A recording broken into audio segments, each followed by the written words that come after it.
Hai Bedegers. Sepeda motor adalah alat transportasi yang paling diminati di Indonesia. Transportasi yang telah ada di Indonesia sejak tahun 1893 ini tak dapat dikendarai sembarangan. Pengguna sepeda motor harus memiliki surat izin mengemudi atau SIM C. Seperti yang kita ketahui kalau ada serangkaian prosedur dan tes yang harus dilewati. Tapi Bedegers, setiap negara punya prosedur dan tesnya masing-masing loh. Lantas seperti apa sih? Mari kita bongkar.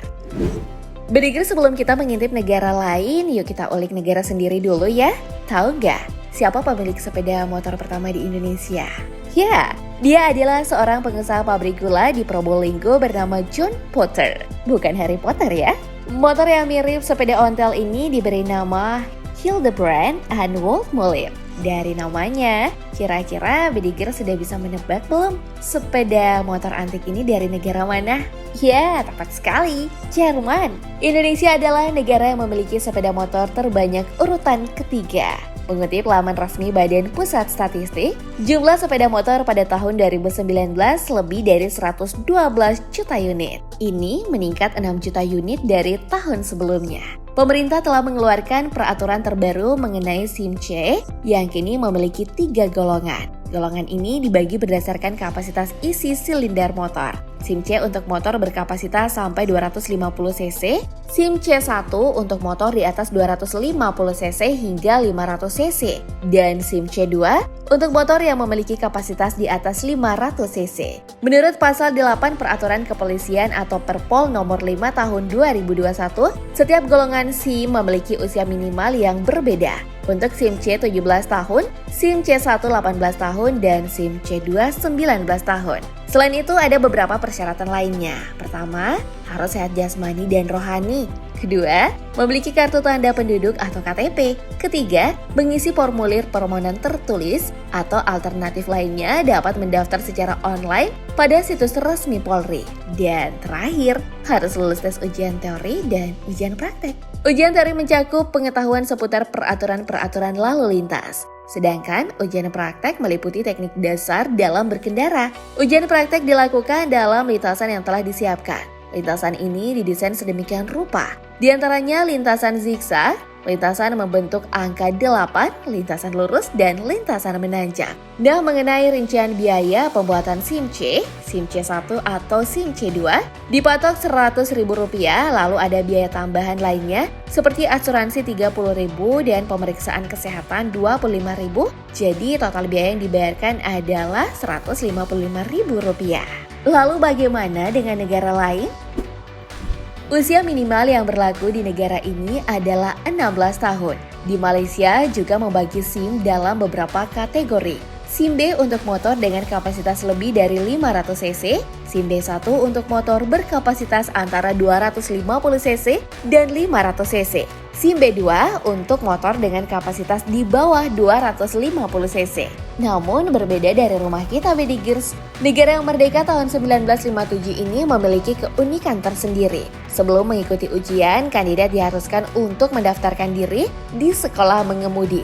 Melalui sekolah mengemudi kemudian diperoleh LDL atau Learner's Driving License. Selanjutnya, mengikuti ujian teori berbasis komputer. Ujian ini tersedia dalam 2 bahasa yang dapat kandidat pilih, yaitu bahasa Malaysia atau bahasa Inggris. Setelah dinyatakan lulus, barulah dapat mengikuti ujian praktek. Ujian ini dilakukan dalam lintasan zigzag, lintasan yang tak rata, lintasan berbentuk angka 8, dan lintasan yang berbelok-belok. Mengenai biaya, jumlahnya bervariatif. Ini dikarenakan perbedaan tarif pada setiap sekolah mengemudi. Mengutip dari berbagai sumber, dana yang dapat dikeluarkan mulai dari Rp350 Malaysia yang setara dengan Rp1.185.000 hingga Rp450 Malaysia atau Rp1.500.000. Itu untuk SIM B1 dan SIM B2. Sedangkan untuk SIM B berkisar antara Rp900 Malaysia atau Rp3 juta hingga Rp1.100 Malaysia atau setara dengan Rp3.700.000. Selain itu untuk biaya sekolah mengemudi sekitar Rp2.500 Malaysia yang setara dengan Rp8.500.000. Wow! Kalau Indonesia adalah negara dengan sepeda motor terbanyak urutan ketiga, negara yang satu ini menempati urutan pertama. karena memiliki jumlah pengendara motor terbanyak di dunia. Maka tak heran kalau Thailand dijuluki sebagai negeri 100 juta sepeda motor. Usia minimal pengendara motor di sini adalah 18 tahun. Sebelum mengikuti ujian teori dan ujian praktek, pemerintah Thailand mengharuskan adanya tes fisik terlebih dahulu. Tes ini meliputi beberapa hal. Pada tes reaksi, kandidat harus menekan pedal peralatan pengujian sampai lampu merah menyala. Kemudian, mereka harus memindahkan kakinya ke pedal rem sesegera mungkin. Selanjutnya, pada tes persepsi sudut lebar, kandidat harus menempelkan wajah mereka ke mesin penguji, melihat ke depan, lalu memberitahu warna yang dilihat dari mata kiri dan atau mata kanan. Kemudian tes persepsi kedalaman di mana peralatan terdiri dari 2 batang putih, satu stasioner yang berada di sebelah kanan dan yang lain bergerak di sebelah kiri. Batang stasioner telah menyala sementara batang bergerak tak menyala. Tujuannya adalah untuk menggerakkan batang kiri sedemikian rupa sehingga kecerahannya sama dengan batang kanan. Dengan kata lain, 2 batang sejajar jika memiliki radiasi yang sama. Terakhir adalah tes buta warna. Di sini kandidat harus menentukan warna yang benar seperti yang ditunjukkan pada peralatan. Menjelang ujian teori, kandidat harus menghadiri kelas selama 5 jam dalam 1 hari. Materi yang diberikan terdiri dari etika mengemudi, mengemudi defensif, dan undang-undang yang terkait dengan mengemudi dan lalu lintas. Ketika kelas selesai, kandidat harus mengikuti ujian teori yang berisi 50 soal dengan skor kelulusan adalah 45 poin. Selanjutnya ujian praktik yang mencakup mengemudi sesuai dengan rambu di jalur berbentuk Z, di jalur berbentuk S, dan mengemudi di kursus pelatihan. Seluruh prosedur ini dikarenakan tarif antara 105 baht atau Rp45.000 hingga 500 baht yang setara dengan Rp200.000. Oke, aku akan ajak kamu ke negara selanjutnya. Taiwan adalah negara dengan jumlah penduduk sebesar 23 juta jiwa. Dengan populasi sebanyak itu, di negara ini tercatat memiliki lebih dari 14 juta unit sepeda motor. Wow! Sama seperti di negara sebelumnya, di Taiwan usia minimal pengendara motor adalah 18 tahun.